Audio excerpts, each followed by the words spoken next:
Hi, my name is Barry Nicholson, and in this debut episode of this podcast, I wanted to let you know why I created the Music Money Podcast.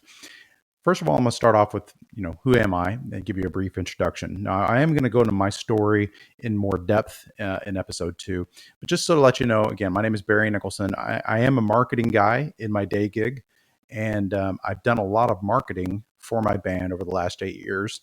And I have a band in Sarasota, Florida called Reverend Barry and the Funk. We play a mix of both originals and covers. And we have around 8,000 email addresses of people who have bought products from us, either CDs or tickets to our events. And we have around 18,000 Facebook followers. And we do make money by since that's the topic of this podcast, we do make money selling CDs. Believe it or not, we still sell thousands and thousands of CDs. We also sell merch, of course, and then we sell tickets to live shows. And then we also, of course, we play gigs out that are not necessarily ticketed. So I want to let you know why I started this podcast. So I'm an artist. I'm probably no different than you in that regard.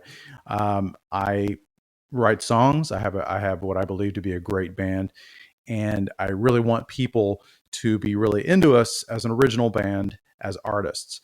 And so in that regard, I mean, the music that I create is probably maybe a lot different than what you create. Maybe you're a solo artist. Maybe you play a completely different style of music. But at the end of the day, I think as artists, that's what we all want, right? We create this music, and we want people to hear it. We want to gain fans, and we want to build a music career. Maybe some of us want to go full time. Maybe we just want to stay part time. But so that's really who I am in essence.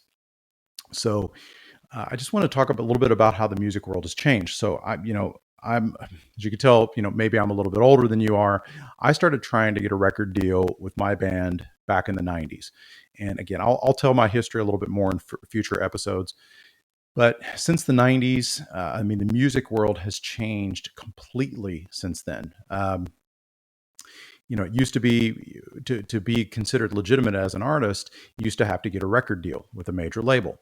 But now in today's world, major labels can't really make money from streaming or physical album sales. I mean, there are some artists that make decent money for streaming that are really at the top of the game, but the vast majority of them don't make very much money, and they certainly don't sell physical albums anymore.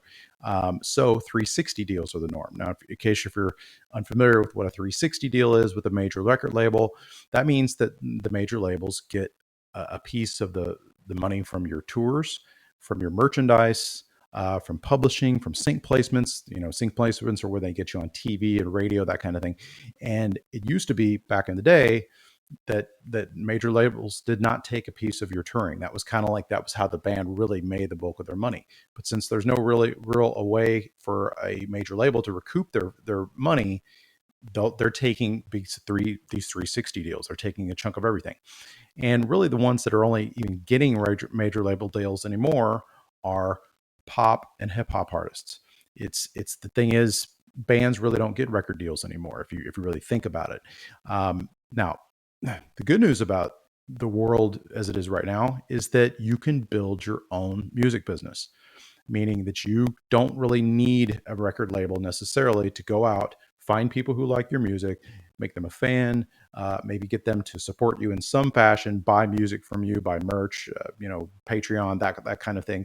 But sort of the bad news is about that situation is that you now have to do all the work of a label. And unfortunately, there's not a lot of money to be made, at least not in the sales of physical music like there used to be back in the day. So even though you can go direct to fans, it's a lot of work to make that happen and make it and be successful with it. And there's just not a lot of money to be made, even when you do it. So you're spending a lot of time and energy trying to make money, but it can be made. So that's really what this podcast is about. It's about how can you make money in this music industry. And I'm going to be interviewing people and talking about some of the things that I do, but it really more focusing on the interviewing of people that are specialists in all different parts of the industry to ask them how they're making money in today's music industry. So now on the issue of streaming, I want to address that a little bit. So everyone I see, I'm in a part of a lot of music marketing forums on Reddit and on Facebook, and talking about marketing their own music. And it seems like 90% of the posts that I see people putting out is all about Spotify. What does it take to get my new single on the playlists and Spotify? They want to, they see or they hear about other artists that are getting singles that are blowing up on Spotify. And I just want to talk a little bit about what I call the insanity of streaming, and specifically with Spotify, but actually a lot of the other streaming platforms are not much better, or maybe could actually be worse as far as what they pay. And so really the fact is you can expect to make at current date 0.03 cents to 0.05. So that's a fraction of a penny per stream. Okay. In other words, you would need to make that even to where you can wrap your mind around it. You would need to make, you need to have 250 streams in a month to make $1. Okay. So if you do the math and you just add that up, then that means 10,000 streams, you would make $30 to $50 if you had 10,000 streams in a month. And then just kind of blow that up to where, if you had 100,000 streams in a month, that means you would make $300 to $500. And then, so if you had 1 million in a month, that means you would make $3,000 to $5,000 from Spotify. So now, to put that in perspective, the average annual salary in the U.S. is $50,000, which is around $4,100 a month.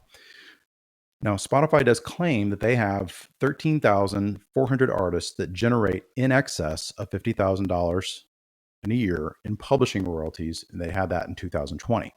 So they do have artists that are actually doing this, and even better. Now, here's the thing. In February of 2020, Spotify revealed that more than 60,000 tracks are uploaded to Spotify every single day. Now, it's mostly music, but it could also be podcast episodes. There's certainly a lot there. But as you can see, there's a tremendous amount of content that's being uploaded to Spotify every single day. And they also said that there's 8 million creators with recordings on Spotify. 8 million. So if you take the 8 million and you divide that by the number of the people, the 13,400 people that they say that are actually making basically a $50,000 a year or more from their publishing, and take that into 8 million, that would be 0.16 of artists make $50,000 a year from Spotify. Now that's not 1.6%. That's a tenth of 1.6%. So the moral of the story is, I see this focus that everybody has in these music forums, and it's a constant topic of discussion, that how do I get my song to blow up on Spotify? How do I get on playlists on Spotify? The big question is why? Why do you want to do that?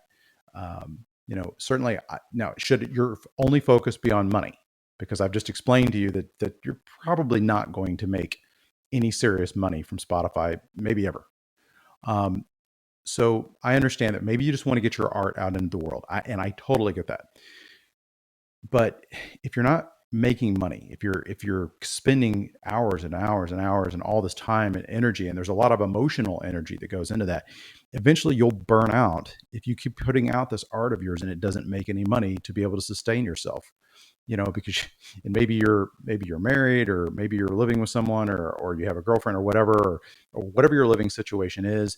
Some of us feel that pressure that if we're spending all this time and that energy doing something that's not really producing any kind of income, maybe we're trying to do that as our full-time thing, and we're living in our parents' basement or something like that, and we're getting that pressure that we need to move, or whatever, that can be very uncomfortable.